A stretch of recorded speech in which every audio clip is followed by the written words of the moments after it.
I'm your host, Charise Beckett, and I am your host, Mark Thompson.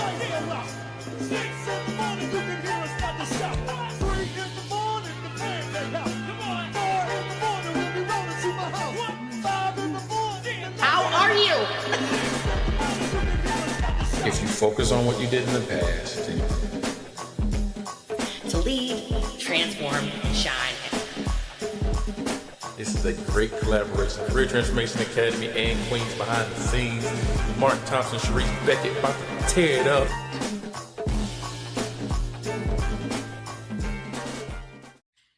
Okay, y'all, welcome back to Corporately Speaking, where real ones talk real work. I'm your host, Charise.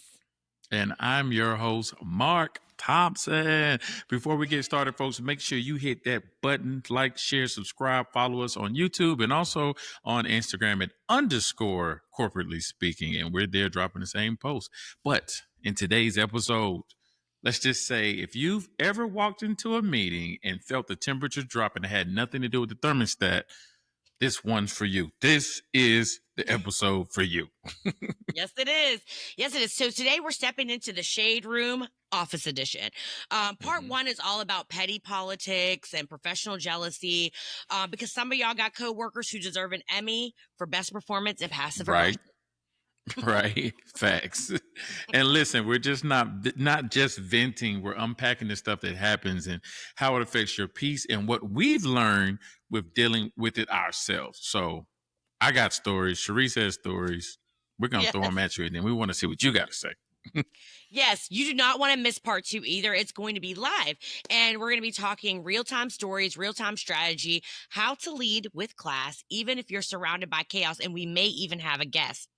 Mark, that's a surprise for you, Mark. And Yeah. go, We'll ahead, figure go ahead, block your calendar for sometime in July. We don't have the date yet, do we? Yeah, we said probably after July. Let's get everybody have some holiday time, and then we'll figure it out. But stay tuned, stay posted. We'll drop all that information. But let's go ahead and get into the corporate. The corporate shade is real. So let's start with the basics, because shade in corporate, it's not always loud either. So sometimes it's that, oh, I didn't see the invite type energy. Oh, I'm going to give you that type of energy. Yes. Or I didn't know you were leading the project when you know doggone well you knew who was leading the darn project.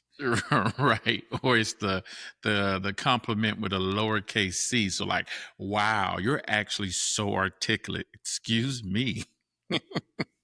First of all, I can't even stand when somebody says actually. I got a part, because I can't even stand when somebody goes, you're actually something. Like, why does it surprise you so much that I'm something that, why am I something you didn't think I was? Why are you thinking about me? Actually, I mean, You're a that's right.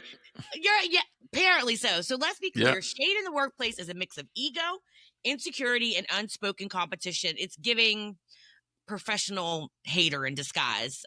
Right. And when I say that about unspoken competition, we all know the competition that we never knew we were in, right? It's always that competition. Right. And sometimes it's less about what's said and more about what's withheld, or the credit or the opportunity, the information. Like, it's petty behavior, just polished vocabulary. Like I don't know how many times I've dealt with that in the job, where especially the part about the credit. I think us as Black folks have definitely not stood out and told and said, hey, this is mine. I want the credit, and put it out there without feeling, I just did the work, and it's okay if they get credit for it. No, hell no. Yeah, that's and it's not, that's not even a sustainable attitude, because it's exhausting, right? Especially when you're trying to lead, not just survive. You want to thrive, not survive. Right. So we're teaching folks on here not to just survive. So let's talk politics and, the national kind. Not the national kind. Not the national kind. I'm sorry, Not the national kind of politics. the departmental kind, the HR, the locker room. Well, not locker room. It's the break bureaucracy. room. Yes. Yeah. Water the break cooler. room talk. Water cooler. Why? There's no water coolers in the break room though. So just there we go. That industrial stuff. Yes, I only talk to you when I need something, squad. The click that controls access, the fake friend who suddenly forgot your name when promotions came. All that shit. I mean, stuff. Hold on, before we go into that, because Why is that? I mean, is that something? Because we learned that as a child, a childhood. There's always cliques, right? And then you have to be broken from that from somebody who teaches you not to deal with cliques. But cliques form. Well, The high school yeah, cliques, middle school. I mean, you remember, you knew the cliques, you knew who were the popular kids. It's the same thing in the workplace, though. but okay, so if you think about it, don't we all have a clique of friends or like I have a friend group. Like, Mm-hmm. is that a clique because you have a certain people that you I would say that in the workplace, it seems like it's not we're not supposed to do that because it's like work. But Mm-hmm. in life, you're going to be drawn to like you're going to align with people that are sometimes like you. That's why inclusion and belonging and diversity is so important, because we do naturally align with people that are like us. And so as a friendship, I mean, you still even need a diversity in your friendships, but as Mm-hmm. with friendships, I do see it differently than in the workplace. Because I mean, in the workplace, there's supposed to be, you know, actual ramifications for not having diversity, equity, and inclusion, right? Like, you don't Mm-hmm. get the best teams, you don't get the best results, right? So I think that's why cliques in the workplace just don't work, because it Right. doesn't really drive innovation. Right. It doesn't. It doesn't. And I think this is before we talk. I know we're talking about performative allyship, and I think that's what people are doing. The kissing butt to move up the ladder. You see that a lot, Yeah, but you that's also hard. but you I it can't do is. that. It's a piece of it, or I can kiss some butt to move up the ladder. But then you also see the leader talking about who they like. I've had leaders who were like, "Oh, I like her," and they'll always say their name and pick on them when there's a meeting. They shout their names out, so everybody get visibility because of something they did that has nothing to do with work. So now they're likable. And that's when you start thinking about it. Even when I tell people in interviews, they will pick you because they like you, not necessarily because of the work you've done. And then when you get in the workplace, if they don't like you, they're going to treat you a certain type of way, which is politics. That's a word right there. Yeah. That's a whole sermon right there, because it is totally true. Like, I mean, I have heard leaders say, "Oh, I like her," and those. I'm always Mm, very. I When somebody says that, a leader says that, I'm always like. First of all, this is right. work. I mean, I'm not trying to be funny, but it is very nice to have a kinship towards someone, anyone you're around for as many Right. hours as that people work and everything. So to act like that's not going to happen is just complete idiocy. Like, we know Right. that happens, but to be your leadership is like liking has to be a part of your leadership. But I will say, one of my executive coach did say something. It was a word. She said the whole thing about coming to work and like, not, I don't know if your mom did, but I know my mom was always Hmm. like, don't be going in there telling the people your business. Don't go in there Right. telling the people your business. But I think there is I think that there is like a happy medium there, because no, you shouldn't be up in there telling nobody your business, because like, I don't want you in Hmm. my business. This is my job. I don't really. But if people don't know you, and this is what she said, if people don't know you, they can't like you, and if they don't like you, they daggone sure don't trust you. Right. So how Right. and so it goes the opposite of what you need to build a team. When you say, well, don't tell those people anything about you, I say, and this is my new thing, Hmm. you need people to know you enough. Right. Right. It's the surface. It's Know you and enough. this is a good way because this is folded onto the next piece, which is they need to know you enough not to manipulate you Well, because yeah. that's what And happens. Yeah. try you because Yes. in a minute people like you're gonna have that first one situation with people where you got to be like, I'm not the one, so don't even, or the Right. two, so don't Right. even, so you do have to have that. Then they learn, oh, she ain't with she ain't with it, she ain't with the nonsense. So Right. people do want to, like, people, you do got to let people know, I'm not the one. I mean, Right. you do have to do that. And then once they learn that about you, they're like, okay, so she ain't the one. Right. um Right. I don't And know. like you said, I think we talked about, politics, they can become a power tool and people just know how to smile and sabotage in the same breath. But this is the surface piece because dealing with certain leaders, they have an agenda that they want to make sure gets done at any level. and they know who their worker bees are. They know who they can go to, and they will be. And there's people who have. Let's talk about this even deeper. There's people who have really mental, or I would say, codependencies on the workplace. So For sure. they are going to be dedicated in a different way than you may be into the fact that they're wanting you to push. You're like, wait a minute, I got a family. Come on, give me a break. You know what I mean? Now you're trying to do this, and now it holds over my head because you may be my boss, and if I don't do it, then now my rating, my compensation, my merit is different because I didn't do it when you wanted me to do it because you don't have a family and I do. Yeah. I've seen that And happen.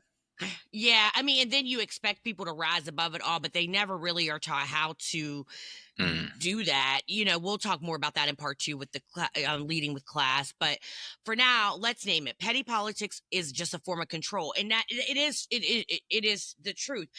It can control people's careers, which is really, really, really sad. Um, Also, let's move on to like the professional jealousy. Jealousy hmm doesn't always show up in neon lights. Neon lights. Right. uh, You got the light. neon lights. Um, Sometimes it's that weird energy when you get praise and someone immediately has to add context. Like Right, right. um, somebody always got, great job, Charise, for doing so and so. Well, she did it, but so and such were like a part. Like, can you give the person the moment? Right. Right. Or someone replicating your ideas and never references you. I've done that, and I haven't done it. I've been a part on the wrong side. Yeah. No. And see me as a leader, I will do something to elevate somebody else. I will create something like this Same. is yours. Go present this, and we'll work on it together, and I'll add the bells and whistles that make it shine, so they get the credit because I could have did it and be like, yeah, whatever, leave you back here behind. I like to elevate my team like that, but that's just the leadership that you have too. So yeah. Yeah. Yeah. I mean, that's like that silent competition. Some folks are just mad because Hmm. confidence makes them question their comfort zone. Confidence, let me tell you something. Mm, It is the biggest weapon you can have. right, Confidence is, and I say this, and with all due respect and everything, I am confident. Okay, right, I yeah. I am a confident person, and it's not because I try to be confident. I am. That's how I've been Hmm. born. First of all, my mama. I grew up. My mom used to say they don't make them no better than mine. I said, well, you know what? Yeah. Now when my kids are, I'm like, they don't make them no better than mine. um, Right. I had confidence, and that confidence shows up as soon as you walk in the door. Black women, period. We own Hmm. the room. We are going Yeah. to own the room. The more confident you are, you get rid of that professional jealousy.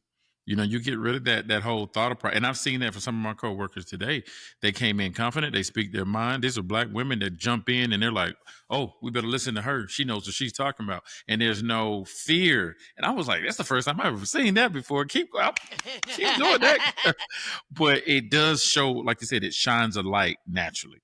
You know, and they're still learning how to sparkle, but at the same time, I love seeing confident in any woman, any man that comes in, especially people of color who can stand and step into their own and be proud about what they're doing. And they also, what I think, what that confidence also comes is that I don't need this job. That's the fun thing I heard from my colleague. She said, I don't need this job, but I'm gonna get it done the way it needs to get done, and I'm not gonna back down for what I say because this job is over here and my life is over here.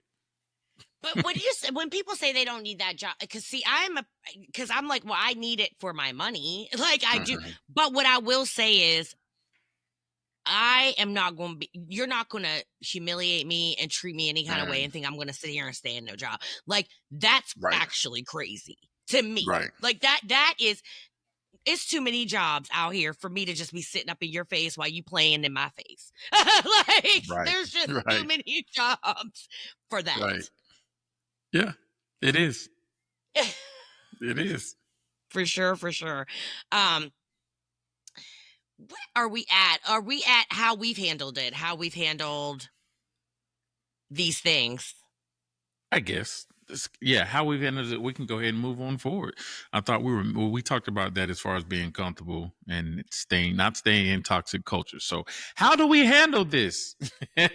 Charise, what's the most important thing, or let's see, what was your moment of I see what this is and I'm not playing anymore? Oh my gosh, like a long time ago, I worked in an environment and it was super, super toxic. Like, Mm-hmm. just, I mean, it was retail, Mm. HR, but I remember the toxicity was palatable, like, or palpable, and it was horrible. And I remember, I will never forget this in my life. I Mm. was like, I went to my boss and was like, this is not working for anybody, Right. for me or for y'all, because I can't be my best self in this environment. And me and her just, she didn't see anything wrong with the environment, but that's where she worked for so long. And I was Mm-hmm. like, no, no, no. This is, you got district managers, sell it, throwing his team under the bus and me under the bus, Oh. like all kinds of craziness. And I was like, I'm not doing this. And I really literally had no job lined up. I was like, Mm. I'm out. And I remember Hey. coming home and like telling my husband, he was like, so you just quit? I was like, I did. But I'm from the hood. I'm leaving here with something. you you had backup too, so that's Right. I'm good. leaving here with something. But yeah, I decided I was no longer going to Mhm. deal with it. Yeah, so yeah, I mean, I think for me, it's the collaboration, the competition of collaboration, people that were competing during it. Now, I've seen this in such a way that you know how you go into a room and everybody knows it's a bunch of smart people. And it's mostly the men. I've seen men go into a room and everybody's screaming out terminology. Oh yeah, we at the EPTs, and you got to make sure your SPIs is flipped over to your OTRs. What? And you can tell that it's just a match of competition and trying to gain rank over the higher person in the room to And show just how use smart they are. acronyms that don't even make no sense, Right. probably. And then what happens is now you speak up in the normal language and you're not even being heard. I'm just like, so what? Or asking a question and you look weird because they're trying to look like the best and you don't even get hurt at all in that moment. So that actually happened in my former job, but it was happening to not just myself. It was a room of 35 people and we're all in there like, what in the world? I'm getting ping. You know, you get the little quiet ping. What are they talking about? I don't know. I don't know. Well, it's funny because some dude on Instagram, it was a reel on Instagram, and the guy was Mhm. like, he was like, can we stop acting like we're in combat? He was like, there are no boots on the ground. We're not in war. But he was like, Right. this dude cracks me up because he was saying, he was like, he was imitating some man. He was like, where'd you get that data from? He was like, I made it up. All that data Right. is made up. I Right. made it up. But yeah, he was like, they use this like corporate jargon, like that. We just had an Mhm. episode about corporate jargon, but Right. but he was like, ain't no boots on the ground. We don't need to streamline anything. Like, can we Right. stop talking like we in some type of war room? Mhm. I agree. I agree. That's funny. So, how are we gonna set this up? How do we are we gonna go ahead and set up part two, or we're gonna go ahead and finish this one? Because I had another point, but I forgot it. It slipped Yes. my mind. Oh dang. Oh my gosh. No. Okay. I did want to finish up when we were talking about, and I'm trying to go back here. Mhm. Hold on. Um, with also like one of the things that we do, and I think people of color do it a lot, is the overperforming. Mhm.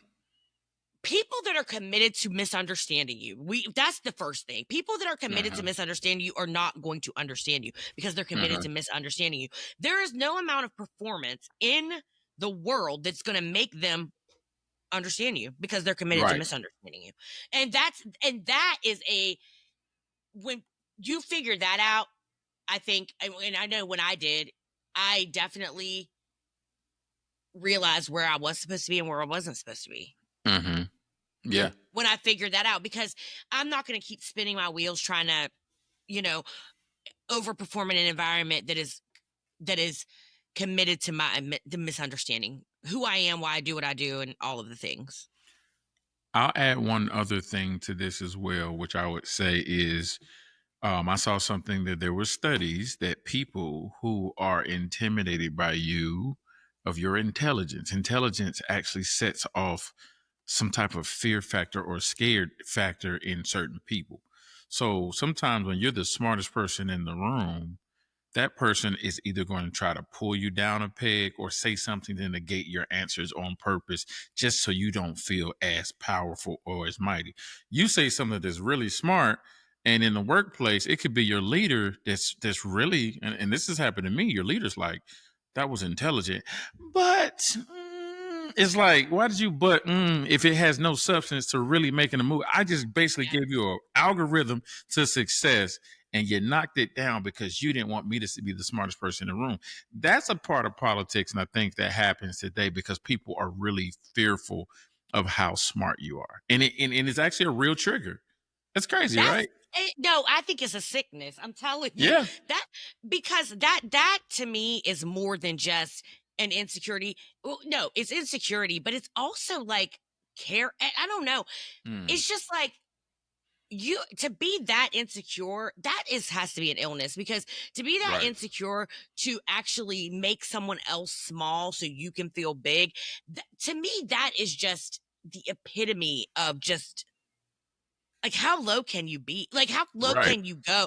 Like, you got to make other people feel small so you can feel big. That should feel bad. Like, right. that It would not should. make me feel good. Like, like, it would not make me feel good to have to be like, oh, you piece of crap. I mean, to Right, somebody else, so I can feel like I'm like on some, like, how, what is wrong with you? That's what right, I, right. Right. And those are the things that, I know people of color deal with this. Anybody may have dealt with this before, but definitely I know women, Black women, have probably dealt with this a lot. And some people can probably chime in and say, if they've dealt with that, please raise your hand if you've actually dealt with it. I dealt with it myself. And it's like, what do you do with it? So I think we can really talk about that in episode 2 and break that down even more. How do you actually deal with that feeling, that peace, that place, and get away from it? Untether yourself from that debauchery. debauchery. This is one of my favorite new words. Well, yes. How do you lead with class when people stay playing in your face, right? Mhm. That's what we're hitting you with in part 2, and it's going to be live.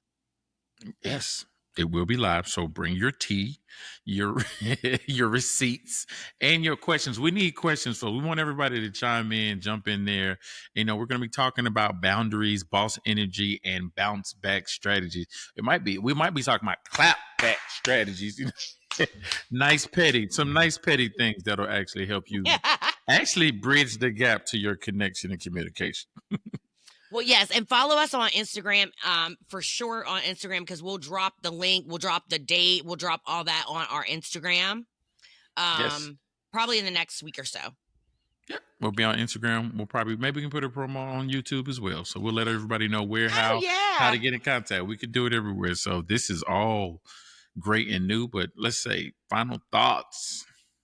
Just because they throw shade doesn't mean you have to stand in it. Well, protect your light. You don't owe anyone you don't owe anyone your dimness for their comfort. That's the word. You don't have to shrink yourself for nobody. Nobody at all. So that's it for us, folks. Thank you. Be sure to like, follow, share, review this episode. Hit on. We're 3 in the morning, the band they out. Come on. 4 in the morning, we'll be rolling to my house. 5 in the morning, the lights go out. 6 in the morning, you can hear us about to shout.